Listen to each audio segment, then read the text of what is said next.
시편 37편 1절에서 7절 말씀입니다. 제가 한 절, 여러분들이 한 절 교대하면서 읽어보도록 하겠습니다. 악을 행하는 자들 때문에 불평하지 말며 불의를 행하는 자들을 시기하지 말지어다. 그들은 불과 같이 토끼의 배임을 당할 것이며 불은 제소같이 대장할 것이로다. 여호와를 의뢰하고 선을 행하라. 땅에 머무는 동안 그의 성실을 먹을거리로 삼을지어다.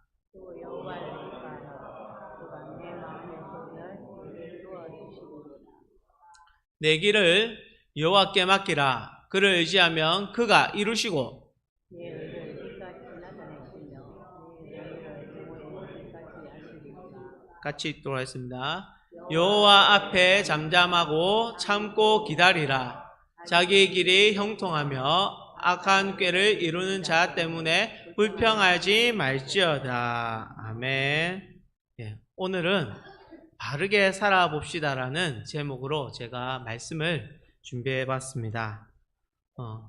제가 우리 놓으신 여기 집사님, 권사님, 또 장로님들께 한 가지 품었을 만한 혹시 이런 생각을 해보셨는지 모르겠지만 한 가지 질문을 하나 던져봅니다. 그 질문은 바로 이것입니다. 세상에서 정말 정직하고 바르게 살면 결국 손해만 보는 게 아닐까? 또 왜 수단과 방법을 가리지 않는 사람들은 떵떵거리며 잘 사는 것 같고 말씀대로 살려고 하면 이토록 삶이 고단하고 힘든 게 아닌가 하는 혹시나 그런 생각을 해본 적이 있습니까? 저도 해봤습니다. 왜? 주변에 하나님을 믿지 않는데 너무 잘 살고 그렇게 자기가 원하는 대로 살고 자기 진짜 소견에 옳은 대로 행하는 사람도 있는데 진짜 하나님을 바르게 믿고 열심히 사는 사람들 중에서 잘 사는 사람도 있지만 그렇지 못한 사람도 있을 때 하나님 이거 정말 공평한 거 맞습니까? 라고 저도 이렇게 생각을 하면서 반문을 해본 적이 있습니다. 그리고 이런 생각을 우리만 한 것이 아니라 성경에 나오는 인물들도 이런 생각을 참 해봤던 것 같습니다. 오늘 읽었던 성경도 그렇고 우리가 시편에 보면 73편에 아삽이라는 사람도 이것 때문에 큰 어려움을 당했습니다. 그리고 우리가 또 잘 아는 하박국이라는 선지자도 이것 때문에 쏘가리를 많이 했습니다. 그런데 성경에서는 거기에 대한 깨달음을 주었습니다. 우리도 오늘 말씀을 통해서 그 깨달음을 함께 나누었으면 좋겠습니다. 분명 오늘 본문에 보면 정확하게 이야기하고 있는 게 악인의 형통은 찰나입니다. 찰나라고 하면 금방 지나간다는 뜻이고 의인은 결코 손해보는 자가 아니고 하나님의 강한 손에 붙들린 자라는 사실을 먼저 결론을 맺고 이제 말씀을 드리도록 하겠습니다. 우리가 시편 37편 1절에 이렇게 권면합니다. 행악자들 때문에 불평하지 말며 불의를 행하는 자들을 시기하지 말지어다. 이 말씀은 곧 우리 안에 행악자들 때문에 불평하는 마음이 생긴다는 뜻입니다. 그리고 불의한 자들의 형통함을 우리가 부러워했다고 성경에서 이야기하는 것입니다. 시편 73편의 저자 아삽도 자신의 뼈저린 갈등을 이렇게 고백합니다. 제가 읽어드리겠습니다. 나는 거의 넘어질 뻔하였고 나의 걸음이 미끄러질 뻔하였으니 이는 내가 악인의 형통함을 보고 오만한 자를 질투하였음이니라. 악인의 형통함을 보고 그리고 오만한 자들을 질투하다 보니까 내가 미끄러지고 마음이 넘어졌다고 이야기했습니다. 우리가 세상의 부조리한 것들을 보면서 흔들리는 것은 결코 이상한 일이 아닙니다. 왜? 눈에 보이기 때문에 우리 마음을 잡고 있어도 흔들리는 것은 또한 사실입니다.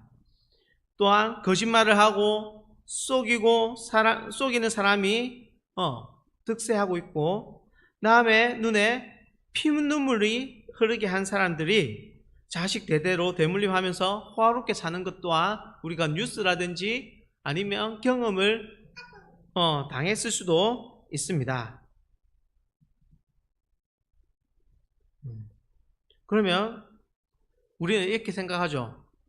이럴 거면 나도 세상 사람들처럼 적당히 타협하면서 혹시나 속이면 나도 잘 살 수 있지 않을까 하는 마음이 또한 유혹이 찾아옵니다. 그러나 하나님은 오늘 우리에게 정확하게 말씀하고 계십니다.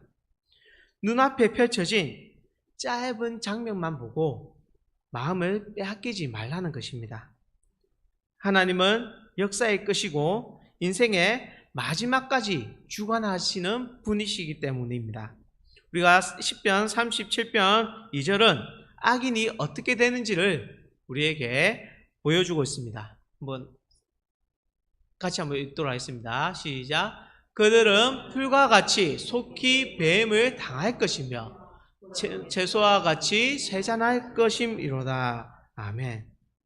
우리가 봤을 때는 세상에 악인들은 다 가진 것처럼 화려하게 보일 수도 있지만은, 그러나 하나님이 보여주시는 결론은 하나님 앞에서 금방 시들어버리는 뱀을 당할 존재라는 것입니다.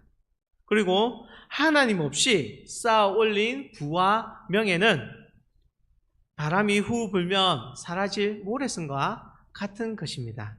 그렇다면 하나님의 자녀인 우리는 어떻게 살아야 됩니까? 시편 37편 23절 24절에서 말씀하시고 있습니다. 제가 읽어드리겠습니다. 의인의 걸음은 여호와께서 정하시나니 그의 길을 기뻐하시고 그는 넘어지나 아주 엎드려지지 아니함은 여호와께서 그의 손으로 붙드심이로다. 아멘. 하나님은 우리에게 내 말 잘 들으면 한평생 네 넘어지지 않도록 내가 해주겠다, 그런 약속을 하지 않으셨습니다. 우리가 성경에서 방금 읽었듯이 긴 세월 살아오면서 우리가 질병에도 아픔을 겪고, 또한 재정 어려움에 아픔을 겪고, 또한 자녀의 문제로 수없이 넘어지고 실패하였습니다. 하지만 주님께서 약속하신 것은 네가 넘어질 수 있다, 하지만 아주 엎드려져서 망하게 하지 않을 것이다. 왜냐하면 내가 강한 손으로 너를 꽉 붙들고 있기 때문이다. 아멘. 세상 사람들은 자기의 장고나 사회적 위치를 보면서 복이라고 생각하지만은, 그러나 성경이 말하는 진짜 복은 하나님께 붙들린 삶을 사는 것이 진정한 복이라는 것을 우리가 다시 한번 잊지 말아야 할 것입니다. 그리고 시편 37편 16절에는 세상의 가치관을 하나님께서는 완전히 뒤집어 놓는 말씀을 하십니다. 한번 읽어드리겠습니다. 의인의 적은 소유가 악인의 풍부함보다 낫도다. 아멘. 우리가 나이가 들수록 손에 쥔 것이 작아 보일 때가 많이 있습니다.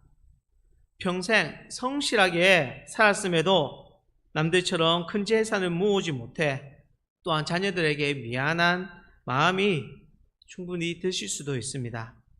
반대로 남의 것을 빼앗았으라도 부를 축적한 사람들을 보면 노를 떵떵거리며 보면서 우리가 또 마음이 흔들릴 때도 있습니다.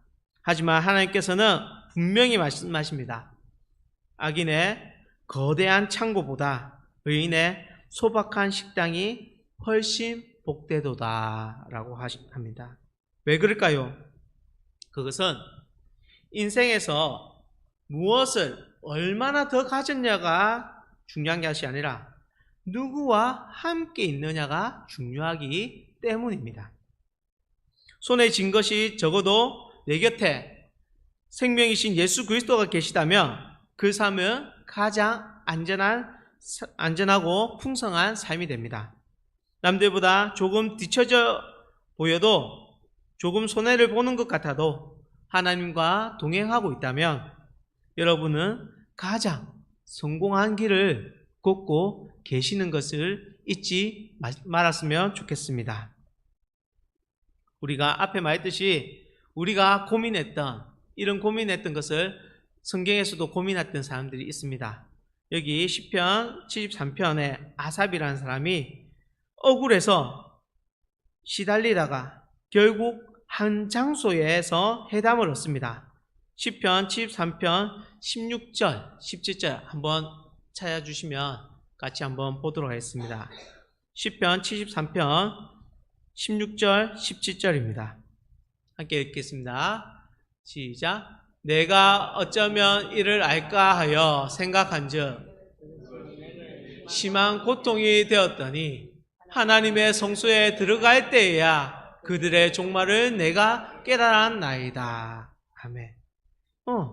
내가 악인들이 너무 잘 되는 걸 보면서 내가 고통까지 겪었는데 하나님의 성전에 딱 들어가면서 그 사람들의 종말을 깨닫고 나서 아삽이 이제 모든 것을 내려놓고 하나님만 찬양하게 됩니다. 하나님의 성소, 곧 예배의 자리에 놓았을 때 우리가 비로소 영적인 눈이 띄는 것입니다. 지금 당장 잘 먹고 잘 사는 악인의 현재가 아니라 그들의 나중인 비참한 종말을 알게 된 것입니다. 우리가 오늘 이 저녁 피곤한 몸을 이끌고 수요예배 자리에 놓은 이유가 또한 여기에 있습니다. 세상에서 현재 성공만 우리가 보고 있습니다. 그러나 이 예배의 자리, 하나님의 성소의 자리에 들어와 무릎을 꿇고 예배를 드릴 때 비로소 우리의 인생의 결말을 우리가 더 확신하게 되는 것입니다. 믿음이란 당장 눈앞에 펼쳐진 현실을 보고 일희일비하는 것이 아니라 하나님의 최종적인 판결을 신뢰하면서 오늘도 잠잠히 하루를 살아내는 게 성도의 삶입니다. 살다 보면 억울한 일을 많이 겪게 됩니다. 나를 모함하는 사람, 내가 베푼 은혜를 원수로 갚는 사람을 만나면 우리 속에서 분노가 치밀어 오르고 내가 직접 또 안 갚음해주고 싶은 그런 충동도 일어나게 됩니다. 저도 또한 그런 부분을 당해서 참 그런 마음을 가졌던 부분도 많았습니다. 그렇지만은 말씀을 준비하고 이렇게 하면서 다시 한번 저도 깨닫게 된 부분입니다. 사무엘 17장 47절에서 이야기하고 있습니다. 전쟁은 하나님께 속한 것인지 우리가 전쟁을 하는 것이 아니라 전쟁은 하나님께 속했다고 하고 있습니다. 이 말씀은 억울해도 우리가 바보처럼 가만히 당하고 있어라 그런 뜻이 아닙니다. 내가 내 힘과 분노로 심판자가 되려고 하지 말라. 인간적인 방법으로 악을 악으로 갚지 말아라. 그런 뜻입니다. 나이가 들수록 마음속에 맺힌 엉어리와 상처가 많을 수 있습니다. 내가 그 사람만 생각하면 자다고도 벌떡 일어난다 라고 하시는 분들도 계실 수 있습니다. 저 있습니다. 얼마나 참 마음에 엉어려졌으면 하루는 꿈을 꿨는데 그 꿈에서 그 사람이 나한테 해코지를 하더라고요. 그리고 하루는 그 마음을 어떻게든 내가 그 사람과 해결을 해보고 싶은 마음이 또 들었는지 어느 날은 꿈을 꿨는데 그 사람과 화해를 하고 싶은 그 꿈을 또 화해를 하고 있는 꿈도 꾸더라고요. 그러니까 마음속에서는 어떻게 계속 그런 부분이 일어나지만은 또 말씀을 준비하면서 이제 그 억울함과 그 전쟁을 하나님께 맡겨드리려고 합니다. 하나님께서 왜? 다 보고 계시기 때문입니다. 공의로우신 재판장이신 하나님께서 가장 정확한 때에 가장 완벽한 방법으로 판단하시고 갚아주실 거라고 저는 믿습니다. 억울함을 품고도 하나님을 신뢰하고 인내하면서 하나님께서 갚아주실 것을 믿는 것이 또한 우리가 조금 더 나아진 성숙한 믿음이지 않겠습니까? 제가 그 사람을 위해서 복을 빌어준다면 저는 아마 5대 성인 중에 한 명이 되지 않을까 싶은데 참 그러지는 어려울 것 같고 우리가 하나님께서 저 대신 어떻게 해주십시오. 그렇게 맡길 수밖에 없다고 저는 그렇게 마음을 먹었습니다. 시편 37편 37절 38절에서 우리 인생의 정확한 마무리를 보여주고 있습니다. 어떻게 제가 읽어드리겠습니다. 온전한 사람을 살피고 정직한 자를 볼지어다. 모든 화평한 자의 미래는 평안이로다. 범죄자들은 함께 멸망하리니 악인의 미래는 끊어질 것이나. 아멘. 악인의 결말은 어떻게 하신다고요? 끊어진답니다. 생명의 근원이신 하나님으로부터 단절된다는 뜻입니다. 그러나 의인의 결말은 무엇입니까? 바로 평안입니다. 우리가 여기 이제 나이 드신 분들 보면 은빛 머리에 노년에 접어들수록 우리가 가장 절실하게 다가오는 단어가 평안이지 않겠습니까?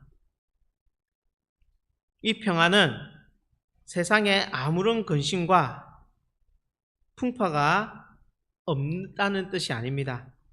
내 육신이 쇠약해지고 자녀들이 제 살 길을 이제 찾아 떠나고 세상의 시끌벅적함이 사라진 그 빈자리에 오직 하나님만 내 마음속에 차 있음으로써 내가 평안을 누리게 되는 그 평안을 말하는 것입니다.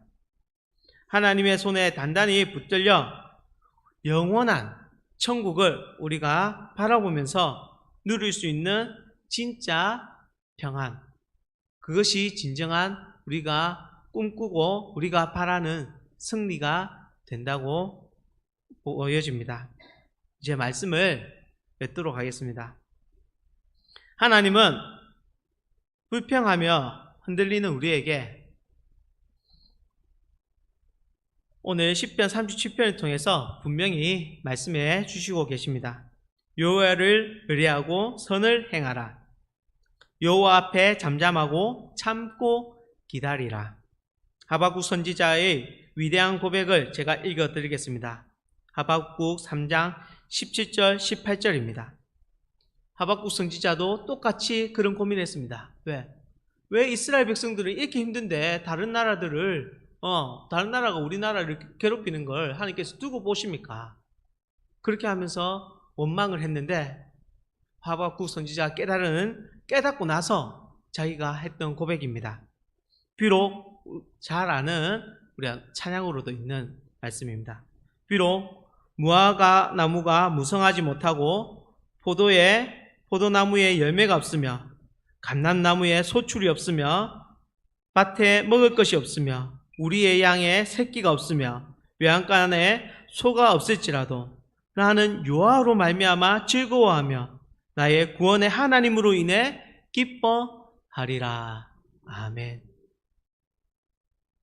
이 하박국 선지자가 이 고백을 하는 게 쉬웠겠습니까?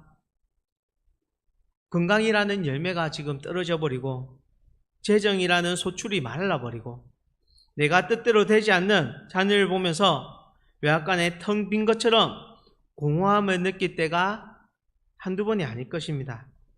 세상의 눈으로 봤을 때는 우리가 망한 것 같고 바르게 살아서 손해본 것들이 억울함이 밀려옵니다. 하지만 믿음의 선진들, 믿음의 선배들이 걸어간 길은 달랐습니다. 상황이 좋아서 기뻐한 것도 아니고 원수가 망한 것을 보면서 통쾌해서 기뻐한 것도 아닙니다. 기뻐한 이유는 구원의 하나님, 나의 아버지가 되시는 여호와 하나님이 내 곁에 살아있고 나와 함께 해주시겠기 때문에 기뻐한 것입니다. 오늘 이 자리에 놓은 우리 성도님들, 바르게 살면 손해보는 것 같은 이 세상 끝까지 타협하지 않고 믿음의 길을 걸어오신 여러분들의 삶에 하나님께서 아마 박수를 보내고 있을 것입니다. 여러분들의 걸음이 헛되지 않았습니다.